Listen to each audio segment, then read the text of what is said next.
Assalamualaikum warahmatullahi wabarakatuh. Sampai ketemu lagi ya, mahasiswaku. Pada hari ini kita akan membahas tentang perilaku dan adaptasi psikologis. Baik, pada pertemuan yang lalu kita sudah belajar tentang pengantar psikologis dan periodisasi perkembangan.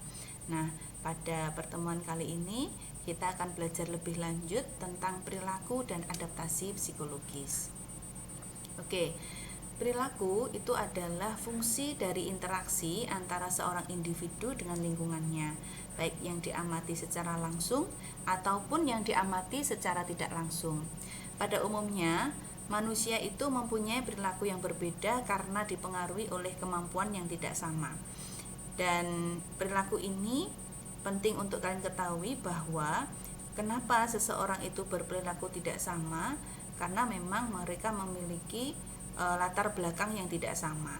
Perilaku manusia itu merupakan refleksi dari berbagai gejala kejiwaan seperti pengetahuan, persepsi, minat, keinginan, dan sikap. Nah, makanya apabila kalian mengamati mungkin teman kalian atau saudara kalian atau mungkin pacar kalian, ketika dia mempunyai perilaku yang kurang tepat menurut kalian atau tidak sesuai dengan norma atau mungkin yang aneh atau nyeleneh, maka itu merupakan cerminan atau refleksi dari gejala kejiwaan mereka. Berarti kita bisa tahu kalau mereka itu menyimpang atau mungkin nyeleneh. Nah, berarti ada yang salah di pengetahuan mereka, di persepsi mereka, di minatnya, di keinginan maupun di sikap mereka. Nah, dengan kita belajar perilaku ini, maka kita bisa tahu bagaimana seseorang itu, bagaimana atau apa yang mendasari seseorang itu berperilaku demikian. Baik, saya lanjutkan lagi ya. Sehingga apabila kita mengetahui perilaku itu kompleks ya, karena dia dipengaruhi yang pertama adalah aspek biologis ya, kemudian aspek psikologis, aspek sosial, dan satu lagi ini yang tidak kalah penting yaitu aspek spiritual ya. Mungkin kalian akhirnya bisa mengamati bahwa seseorang yang mempunyai spiritualitas yang bagus, religius ya, mereka akan berbeda tentu saja perilakunya dengan orang-orang yang memang tidak mempunyai spiritual yang kurang bagus ya. Kemudian demikian juga dengan biologis. Seseorang mungkin ada kelainan fungsi di biologis mereka, nah, itu juga sangat berperilaku terhadap perilakunya.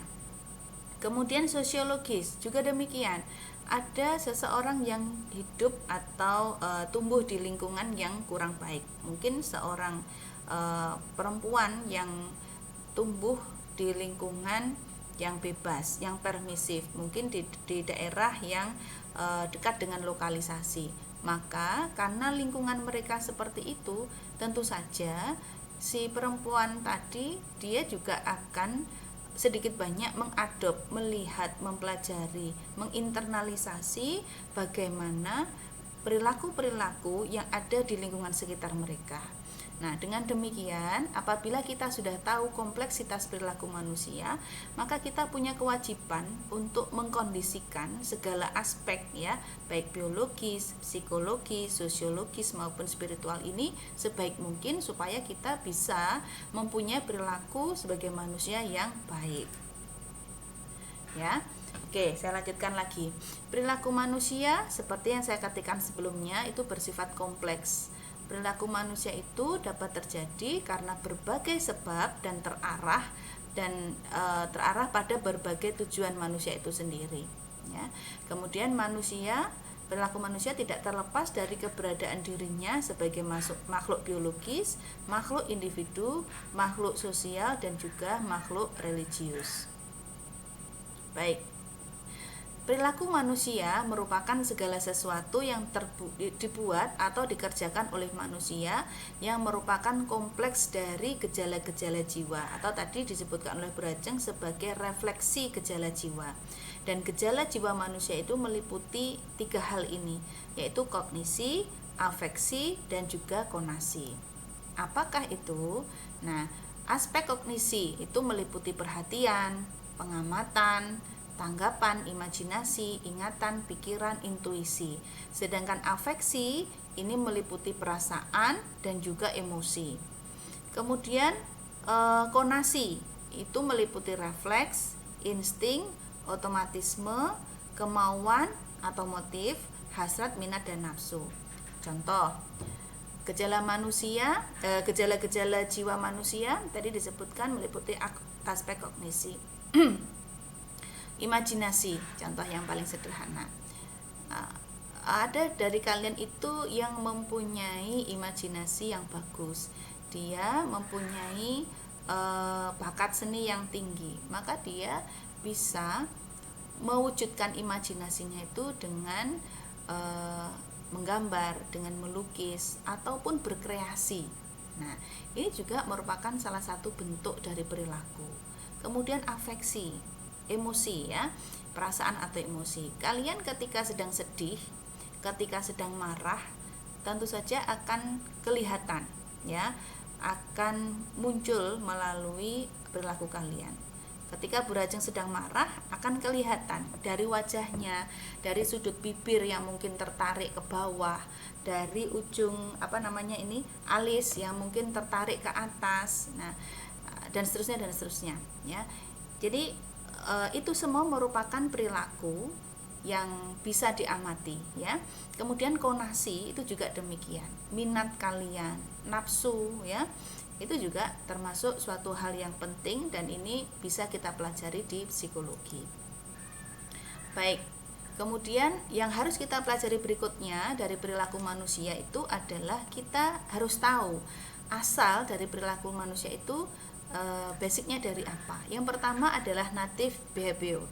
Native behavior ini merupakan perilaku bawaan yang bukan merupakan hasil belajar. Perilaku seperti ini sering juga disebut sebagai insting. Nah, kalian mungkin sudah tahu ya insting itu apa. Contoh yang paling sederhana. Tanpa belajar, siapapun itu pasti akan tahu. Ketika perut kalian itu sudah terasa lapar, sudah keroncongan, maka tanpa diajari pun kamu sudah akan langsung ingin memenuhinya, ingin menyelesaikan, yaitu dengan cara makan. Ya, itu namanya insting. Ketika ada rasa ingin BAK ya, tanpa disuruh, tanpa belajar, maka Anda akan pergi ke kamar mandi untuk BAK. Itu contohnya ya. Kemudian accurate behavior, yaitu adalah perilaku yang terbentuk sebagai hasil belajar. Nah, ini berbeda dengan native behavior. Kalau native behavior tadi adalah insting yang sudah ada dari kita tanpa kita belajar, itu sudah otomatis kita lakukan. Sedangkan accurate behavior ini adalah sesuatu yang terbentuk dari hasil belajar. Nah, perilaku ini terbentuk karena interaksi dengan lingkungannya, baik itu lingkungan fisik maupun lingkungan sosial. Contoh, Burajeng awalnya tidak bisa berenang. Nah, tapi karena ingin belajar renang, ya berinteraksi dengan lingkungan Burajeng, les renang, ya, kemudian latihan, exercise terus sampai akhirnya bisa. Itu adalah accurate behavior. Atau kalau tidak, suatu saat mungkin kalian pindah tempat, ya. Beberapa mahasiswa di Poltekkes Kemenkes Malang kan ada yang berasal dari luar kota Kediri atau bahkan dari luar Jawa. Mereka pindah ke sini. Ya, mereka pindah ke Jawa. Nah, karena ingin berinteraksi dengan baik dengan lingkungan sekitar, dia belajar bahasa Jawa.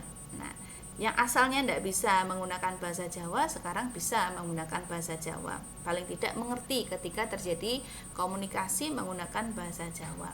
Nah, itu adalah salah satu contoh dari accurate behavior. Dan tidak hanya itu adalah contoh-contoh kecil saja. Banyak hal yang kita bisa lakukan dengan accurate behavior. Contohnya seperti kalian masuk di kebidanan. Ya. Sebelumnya Anda bukan seseorang yang bisa melakukan keterampilan kebidanan, belum bisa menolong persalinan, belum bisa memeriksa pada ibu hamil, tidak bisa melakukan palpasi, kemudian belum bisa melakukan konseling dan lain-lain. Tapi karena dilatih, tadi kan ingat ya, perilaku itu didasari dari pengalaman, dari pengetahuan, kemudian dari tradisi, dari lingkungan dan lain. Karena belajar terus menerus mendapatkan pengetahuannya, kemudian dilatih berinteraksi dengan lingkungan yang mendukung terjadinya acquired behavior itu, maka akhirnya terbentuklah perilaku baru ya, sebagaimana dari hasil belajar. Nah, maka dengan demikian, kalau kita sudah tahu ada perilaku native behavior atau acquired behavior ini, maka kita dengan ini harus berpikir positif. Ya. Memang ada insting dan ada perilaku yang memang bisa kita dapatkan dari hasil belajar. Dengan ini maka kita tidak boleh menyerah. Hal-hal apa yang tidak bisa atau sebelumnya belum kita ketahui itu bisa kita dapatkan dengan banyak belajar. Perilaku apa yang ingin kamu dapatkan? Contoh kompetensi kebidanan tadi, ya. Yang sebelumnya kamu tidak bisa, supaya bisa maka kamu harus belajar. Begitu juga dengan kemampuan IT, ya. Sebelumnya kita tidak tahu, tapi karena harus, ya, karena ada tuntutan, karena ada ilmu pengetahuan yang terus kita pelajari, kemudian kita berlatih, praktis, maka akhirnya perilaku baru yang positif itu akan terbentuk, ya. Jadi seperti itu. Baik. Kemudian ada dua fungsi perilaku. Yang pertama adalah memenuhi kebutuhan dan yang kedua adalah menyesuaikan diri. Perilaku ini sangat penting, ya. Memenuhi kebutuhan tadi, contohnya ketika Anda lapar, maka untuk memenuhi kebutuhan rasa lapar itu maka harus makan. Untuk makan Anda butuh makanan tentu saja, dan makanan itu didapatkan dari hasil produksi, entah itu bekerja, entah itu masak dan lain-lain. Nah, jadi perilaku dari sini akan terjadi, ya, dan perilaku itu untuk mencapai tujuan, yaitu memenuhi kebutuhan. Kemudian yang kedua adalah menyesuaikan diri. Tadi Bu Rajeng memberi contoh, ya, di acquired behavior. Contohnya adalah seseorang yang mahasiswa baru yang sebelumnya bukan dari daerah Kediri. Dia belajar supaya bisa diterima di tempatnya, maka dia belajar bahasa yang ada di Kediri. Bahasa lokalnya adalah bahasa Jawa. Contohnya seperti itu. Kemudian perilaku manusia dalam hubungannya dengan lingkungan ini ada 3 hal. Yang pertama adalah individu menggunakan lingkungan. Yang kedua, individu menentang lingkungan. Serta yang terakhir adalah individu menyesuaikan diri dengan lingkungan. Nah, ini adalah 3 hal yang sangat penting ketika kita tahu hubungan antara perilaku kita dengan lingkungan. Nah, supaya bisa diterima, tadi saya sampaikan, maka seseorang itu harus menyesuaikan diri atau biasa kita sebut dengan adaptasi. Nah, jadi adaptasi itu ada 2. Yang pertama adalah adaptasi, ada 3. Yang pertama adalah adaptasi morfologi, adaptasi fisiologis, dan adaptasi psikologis dan perilaku. Adaptasi morfologi ini merupakan penyesuaian bentuk bagian tubuh tertentu. Ini contohnya, ya, kalau kalian sering searching mungkin ya di medsos itu kan ada yang menyebutkan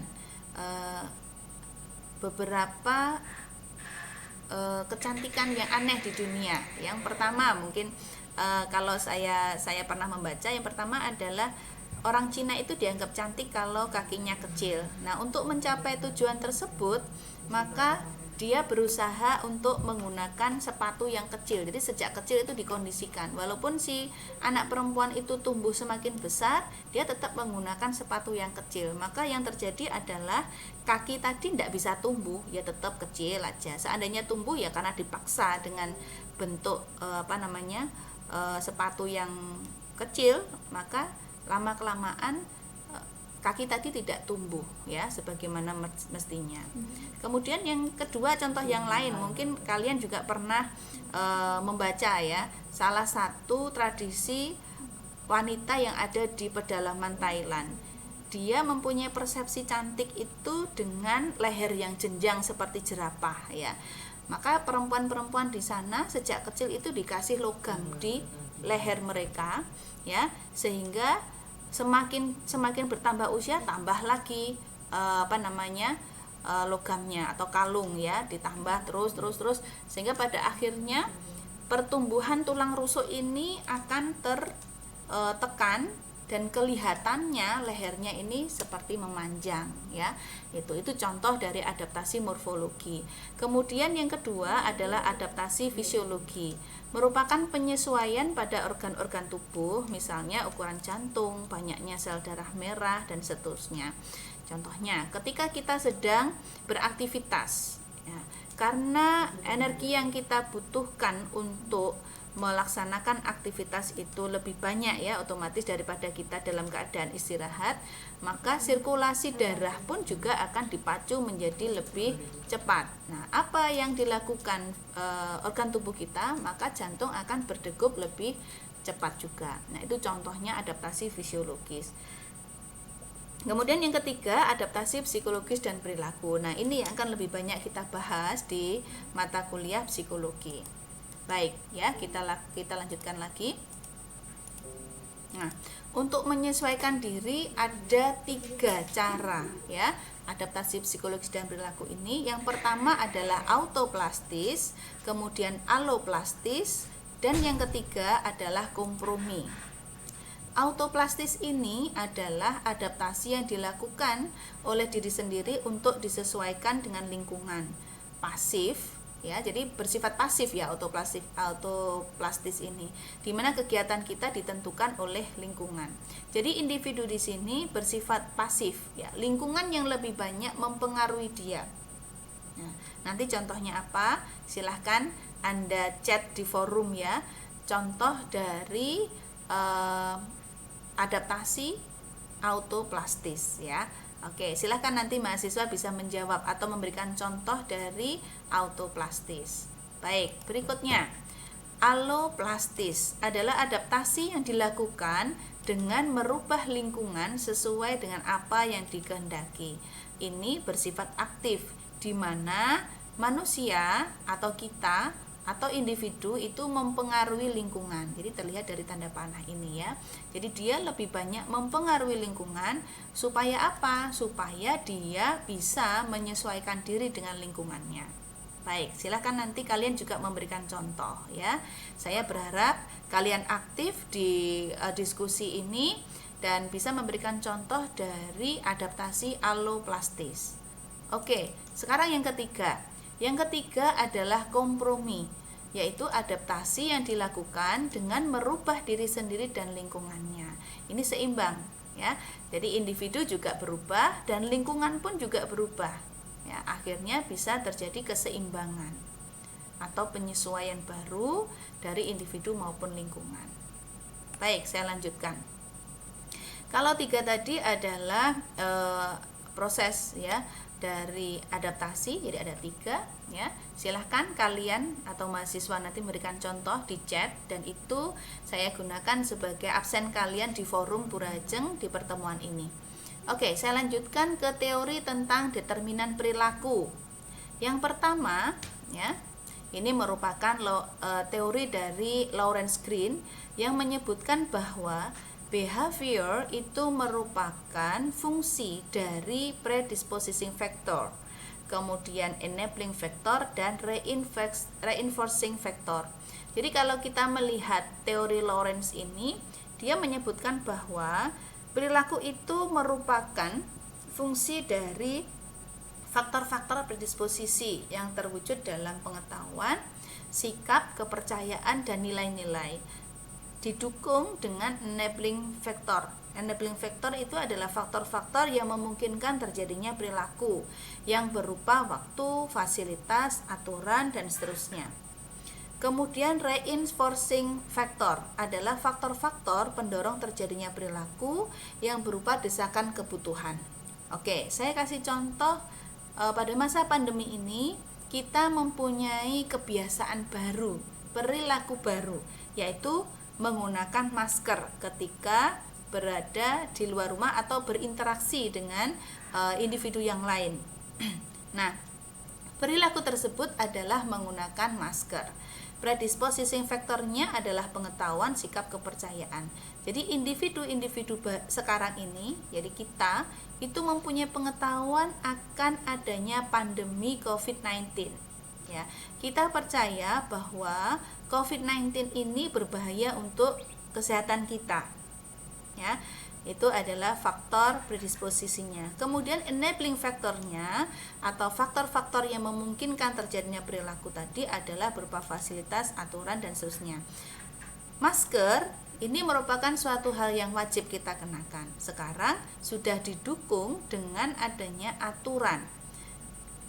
Kalau kalian keluar rumah tidak pakai masker, kemudian pas waktu ada patroli, maka kalian akan diberikan sanksi. Pada waktu berkendara sepeda motor tidak pakai masker akan diberikan sanksi, ditilang. Nah, ini merupakan enabling factor, yaitu faktor-faktor yang memungkinkan terjadinya perilaku itu terjadi. Kemudian yang ketiga adalah reinforcing factor, yaitu faktor-faktor yang mendorong terjadinya perubahan perilaku tadi. Nah, yaitu berupa desakan kebutuhan. Contohnya, kalau kita tidak menggunakan masker pada masa pandemi ini, contohnya kebetulan kita sebagai pelayan ya di pendidikan, kita tidak menggunakan masker padahal berinteraksi mungkin dengan mahasiswa, yang terjadi apa? Maka akan ada resiko penularan dari COVID-19. Atau kalau seandainya kita pedagang makanan kuliner, kalau kita tidak menggunakan masker, yang terjadi apa? Tidak akan ada orang yang beli di tempat kita, ya. Terus kalau tidak ada yang beli di tempat kita, apa yang terjadi? Ya kita malah tidak laku dagangannya, kita malah jadi bangkrut. Nah, itu contohnya, ya. Maka dengan kita belajar teori determinan perilaku ini, kalian akan lebih paham bahwa perilaku ini menurut Lawrence Green terdiri dari function dari predisposing factor, enabling factor, dan reinforcing factor. Baik, itu adalah teori yang pertama. Kemudian teori yang kedua ini dijelaskan oleh Sindhu Carr yang menyebutkan bahwa behavior itu merupakan function dari behavior intention, kemudian social support, accessibility of information, personal autonomy, dan action situation. Nah, dari sini kita bisa tahu, ini pakai contoh lagi yang masih pakai masker ya. Contohnya perilaku pakai masker tadi. Ini merupakan fungsi ya dari yang pertama adalah niat atau motif untuk berperilaku. Jadi individu untuk melakukan perilaku itu, perilaku pakai masker, dia pasti punya niat, dia punya motif. Motif yang pertama adalah dia ingin sehat, dia ingin terhindar dari terpaparnya dari virus COVID-19 ya, COVID-19. Kemudian yang kedua adalah social support, dorongan dari orang-orang tertentu. Nah, ini luar biasa. Mungkin kalian sering kali diingatkan oleh ayah, ibu, mungkin kalau pas datang ke kampus diingatkan oleh dosen, oleh Bapak Ibu tenaga kependidikan, walaupun pada saat datang ke kampus pun harus menggunakan protokol atau melaksanakan protokol kesehatan dengan baik ya, menggunakan masker, cuci tangan sesering mungkin, menggunakan face shield. Nah, kemudian berikutnya merupakan function dari accessibility of information. Jadi perilaku pakai masker ini menurut Carr itu juga disebutkan bahwa hasil dari informasi yang telah kita dapatkan. Karena informasi terus-menerus diberikan di media sosial, di media massa, ya. Kemudian kita pun mendapatkan banyak edaran, ya, banyak aturan dari pemerintah yang menyebutkan atau mendukung adanya berperilaku menggunakan masker. Nah, ini luar biasa, akhirnya akan membentuk perilaku baru tadi. Kemudian yang keempat adalah personal autonomy atau kemandirian pribadi. Kita lihat bagi individu-individu yang tertib, yang mereka itu luar biasa ya, mereka sudah taat ya terhadap aturan pakai masker itu ya, menggunakan atau berperilaku menggunakan masker ya dengan tertib, dengan disiplin. Tapi berbeda dengan mereka yang memiliki personal autonomy yang rendah. Mereka tidak patuh, mereka tidak disiplin. Akhirnya apa yang terjadi? Apabila faktor ini hilang atau tidak ada, maka behavior ini juga tidak akan terjadi. Ya, itu. Kemudian yang terakhir adalah action situation, situasi yang memungkinkan tindakan ini dilakukan. Nah, seperti kita menggunakan masker sekarang ini ya memang harus dilakukan. Tapi di kondisi-kondisi tertentu di masyarakat yang lingkungannya tidak mendukung, ya, social supportnya tidak mendukung. Contoh, mungkin di pedesaan, di mana masyarakat di sana sebagian besar mereka tidak sadar karena akses informasi yang kurang atau mungkin personal autonomy yang kurang, ya, sehingga akhirnya membuat orang-orang yang ada di sana tadi banyak yang tidak menggunakan masker. Maka yang terjadi adalah action situation-nya pun juga tidak mendukung untuk menggunakan masker. Nah, sehingga dengan demikian teori Siandukar ini menyebutkan bahwa faktor terjadinya sebuah perilaku ini lebih detail lagi, lebih banyak faktor-faktor yang mempengaruhi. Dan benar, apabila salah satu dari faktor ini tidak dilakukan atau tidak dicapai, maka behavior ini juga tidak akan terbentuk. Baik, kemudian teori yang ketiga adalah teori dari WHO. Teori dari WHO ini menyebutkan bahwa behavior itu merupakan function dari thought and feeling. Kemudian personal reference, resource, dan juga culture. Ya. Oke. Dari perilaku masker lagi, kita kasih contoh yang sama saja supaya kalian bisa membayangkan, ya, bisa mendapatkan gambaran dari teori-teori yang sudah disebutkan oleh Bu Rajeng ini. Thought and feeling, perilaku pakai masker tadi, apabila seseorang itu tidak memiliki pengetahuan yang banyak tentang pentingnya pakai masker, maka dia tidak akan menggunakan masker, ya. Kemudian personal reference, orang-orang tertentu yang dijadikan panutan. Nah, contohnya dalam sebuah rumah tangga, apabila ayah dan bundanya itu tertib menggunakan masker, maka anak-anaknya pun juga akan tertib menggunakan masker. Sebaliknya, apabila role model ayah dan bunda tidak menggunakan masker atau dosen kalian tidak menggunakan masker, maka ya suatu hal yang lumrah apabila anak-anak atau mahasiswa pun juga tidak menggunakan masker. Jadi behavior itu juga ditentukan oleh personal reference. Maka dengan adanya teori ini, pemerintah juga menggunakan ini sebagai salah satu kekuatan, ya. Banyak promosi yang dilakukan dengan iklan-iklan, ya, yang menghadirkan tokoh-tokoh nasional ataupun artis yang bisa membuat orang itu ingin mencontoh, ya, menggunakan masker ini. Kemudian yang berikutnya adalah resource. Resource itu sumber daya, dana, dan fasilitas yang dibutuhkan. Nah, dengan adanya perilaku baru yang dihadapkan menggunakan masker ini, awal-awal pandemi mungkin kita semua merasakan kelangkaan adanya masker. Belum terfikirkan kita untuk menggunakan masker kain, ya, sebagai alternatif. Semuanya masih berpikir menggunakan masker medis. Maka yang terjadi apa? Stok masker medis itu hilang, ya, atau langka. Nah, akhirnya apa? Banyak orang atau belum menggunakan masker karena memang ketersediaan dari masker itu yang masih minim. Tapi kemudian ketika sudah ada, ya luar biasa, ya, dengan adanya kesadaran juga, thought and feeling, personal reference, dan lain-lain, akhirnya ini pun juga menjadi salah satu hal yang memang mendukung. Contoh yang lain, apabila mungkin suatu keluarga yang betul-betul tidak mampu, ya, tidak mampu beli masker, kemudian akses untuk mendapatkan masker juga tidak ada, ya tentu saja dia tidak akan menggunakan masker. Jadi resource ini menjadi salah satu hal yang sangat penting untuk membentuk sebuah behavior atau perilaku. Kemudian yang terakhir adalah culture. Culture itu kebudayaan masyarakat sekitar.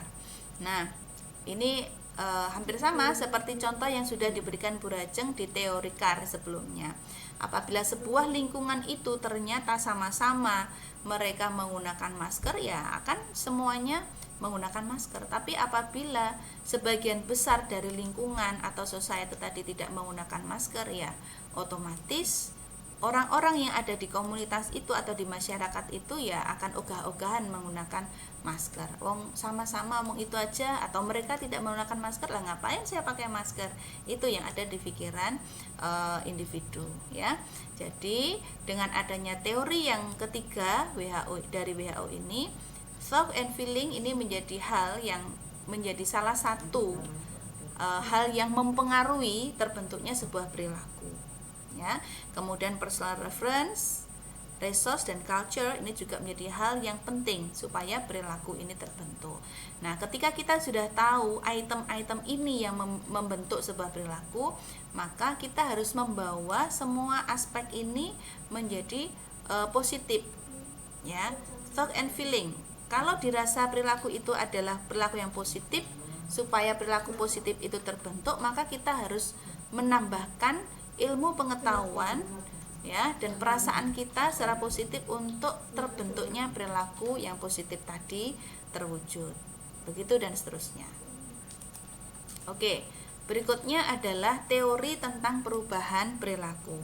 Teori pertama adalah teori stimulus organisme. Jadi perilaku itu terbentuk sebagai respon terhadap perangsang tertentu.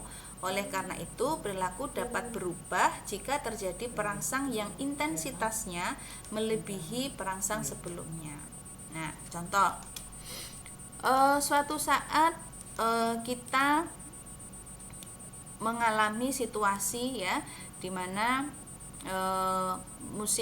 pergantian musim antara musim panas, musim kemarau ke musim penghujan ya, atau musim penghujan ke musim panas atau musim pancaroba ya istilahnya, itu terjadi perubahan suhu udara yang ekstrim ya. Apa yang terjadi? Maka perilaku kita akan berubah ya. Yang sebelumnya musim panas menjadi musim dingin, kita biasanya menggunakan pakaian yang tipis ya, ketika kita kepanasan kita supaya nyaman ya. Tapi ketika berubah ke musim dingin, maka kita pun akan menyesuaikan menggunakan pakaian yang tebal, menggunakan shawl, menggunakan jaket dan lain-lain. Ini adalah contoh ya, teori stimulus organisme. Kemudian yang kedua adalah teori Festinger atau dissonance theory. Perilaku seseorang itu dapat berubah jika pada dirinya itu terjadi ketidakseimbangan psikologis, di mana ketidakseimbangan ini mendorong yang bersangkutan untuk kembali ke keadaan seimbang atau tenang secara psikologis, dan hal ini bisa dicapai dengan melakukan perubahan perilaku. Contoh, suatu saat Anda mengalami stres ya, atau mungkin seorang individu mengalami goncangan keseimbangan ya. Contohnya seorang yang biasanya bekerja dengan gaji 1 bulan 5 juta, kemudian ada PHK ya. Pada masa pandemi ini banyak ya terjadi PHK. Nah, kemudian yang terjadi apa? Yang biasanya setiap 1 bulan dia mendapatkan penghasilan 5 juta, sekarang tidak ada. Yang biasanya setiap harinya ya, di bulan-bulan sebelumnya itu dia sibuk bekerja, sekarang tidak. Nah, maka yang terjadi adalah adanya ketidakseimbangan psikologis. Dia mengalami kesedihan ya, karena tadi ingat gejala jiwa itu bisa perasaan ya, emosional ya, salah satunya dia sedih ya. Terus bagaimana? Apa yang nanti dia lakukan? Dia harus bekerja apa, bagaimana untuk bisa mempertahankan hidup, padahal penghasilan mulai sekarang sudah tidak seperti bulan-bulan sebelumnya. Maka yang dia lakukan adalah dia berusaha untuk mencari pekerjaan lagi ya, atau dia berusaha untuk membuka lowongan pekerjaan. Jadi dia bekerja menjadi wira swasta, dia menjadi pengusaha, dia menjadi pengusaha kuliner, dia dagang atau yang lain-lain. Ini artinya adalah seseorang tadi setelah mengalami goncangan, maka dia bergerak untuk kembali ke keadaan seimbang. Dia tidak diam begitu saja. Dia tidak berlarut-larut dalam kesedihannya, dan dia tidak diam diri, tetap menikmati perasaan sedih atau sebagai pengangguran, tidak, tapi dia kemudian berubah, ya. Dia mencari solusi, dia berusaha mencari kegiatan lagi yang menghasilkan secara ekonomi, tetap berproduksi. Nah, ini adalah salah satu teori Festinger, jadi dissonance theory. Di seseorang itu berubah setelah terjadi ketidakseimbangan psikologis. Contoh yang lain, yang lebih simpel mungkin. Setelah kalian mungkin punya pacar, kemudian diputus, sedih, ya, sedih, kemudian bad mood, ya.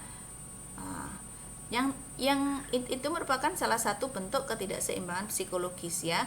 Nah, kemudian apa yang terjadi?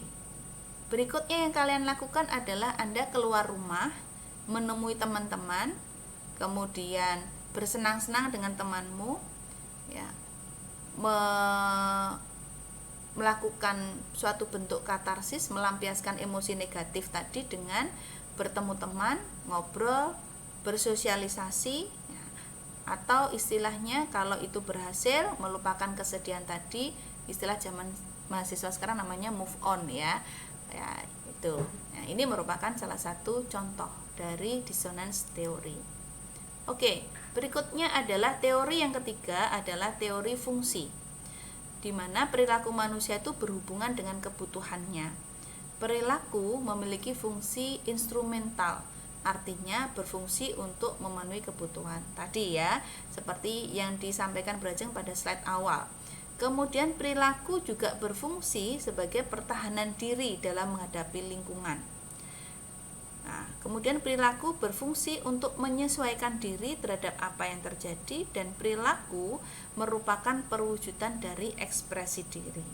Nah, ini adalah fungsi-fungsi dari perilaku. Baik, ini sudah hampir selesai slide Brajeng. Untuk mengungkapkan perilaku manusia, tadi bisa dilihat dari contoh-contoh, ya, yang sudah Brajeng sampaikan. Dan untuk mengetahui perilaku manusia itu bagaimana, ada beberapa teknik, ya, untuk mengungkapkannya. Yang pertama adalah dengan observasi, pengamatan. Kamu bisa mengobservasi perilaku si A ini seperti apa. Apakah dia sedih? Apakah dia bahagia, ya, dan seterusnya. Itu bisa kita lihat dengan observasi. Kemudian dengan wawancara, dengan kuesioner, dengan analisis karya. Nah, analisis karya ini sering dipakai oleh psikolog juga, ya. Mungkin kamu pun juga pernah diminta pada saat konsultasi, ya, ke psikolog, disuruh menggambar rumah atau diminta menggambar manusia, atau diminta menggambar keluarga. Nah, apa yang sudah kalian gambarkan itulah, nah, itu nanti akan tercermin bagaimana perilaku kalian. Kemudian berikutnya adalah dari biografi, itu juga akan tergambar. Jadi riwayat, ya, mulai dari kecil sampai anak-anak, kemudian dewasa, sampai kemudian tua. Nah, dari biografi tadi bisa dilihat bagaimana perilakunya, ya, dan perjalanan hidupnya itu seperti apa. Kemudian yang terakhir adalah tes. Tes ini adalah cara yang mudah dan seringkali mungkin banyak dari kalian yang juga sudah mengikuti, ya, beberapa tes untuk mengikuti perilaku.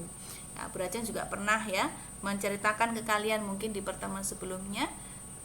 Contohnya tes MMPI itu bisa untuk mengetahui apakah seseorang itu mempunyai perilaku yang positif atau tidak, ataukah perilaku yang sebaliknya. Apakah dia memiliki perilaku yang menyimpang, ataukah dia memiliki perilaku yang normal atau yang baik. Oke, itu saja yang bisa disampaikan Brajeng pada pertemuan kali ini. Silahkan nanti kalian klik tombol di samping, ya, karena di sini ada linknya untuk mendapatkan informasi lebih lanjut tentang perilaku. Ada 2 jurnal, ya. Silahkan diklik tombol gambar ini dan juga panah. Oke, terima kasih. Apabila ada pertanyaan, silahkan nanti dituliskan di forum. Dan jangan lupa, tadi Bu Rajeng minta kalian untuk membuat contoh ya dari pertanyaan Bu Rajeng tadi di slide awal ya, awal sampai tengah ya. Silahkan nanti dilihat lagi, dibuka lagi paparan Bu Rajeng tadi tentang apa dan berikan contohnya, dan setiap mahasiswa wajib menjawab pertanyaan Bu Rajeng di slide tadi ya. Silakan tuliskan di forum ini.